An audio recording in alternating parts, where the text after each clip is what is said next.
نبی اسلام نے ارشاد فرمایا لیس شیء اکرم علی اللہ من الدعاء، اللہ تعالیٰ کے ہاں دعا سے افضل کوئی اور چیز نہیں۔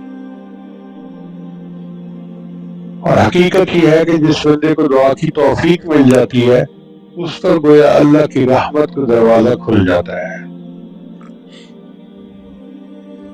مگر ہم دیکھتے ہیں کہ دعا ہم مانگتے ہیں قبول نہیں ہوتی۔ یہ بڑی اہم بات ہے، اس کی 3 وجوہات ہیں۔ دعا قبول نہ ہونے کی 3 وجوہات ہیں۔ سب سے پہلی وجہ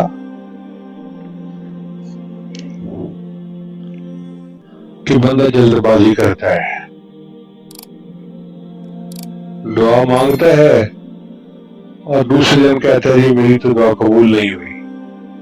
اور حدیث مبارکہ میں ہے کہ جب بندہ یہ کہہ دیتا ہے نا میری دعا قبول نہیں ہوئی، اللہ فیصلہ کر دیتے ہیں اب میں نے تیری دعا کو قبول نہیں فرمانا۔ یہ تو وہی بات ہے نا کہ ایک بچے نے بادام کھایا اور اپنے بازو کو دیکھنے لگا کہ میں موٹا تو نہیں ہوا۔ کوئی بادام کھانے کے بعد بازو موٹا تھوڑا ہوگا۔ ہمارا حال وہی ہے، صبح دعا مانگی، شام کو کہا دعا مانگی تھی قبول نہیں ہوئی۔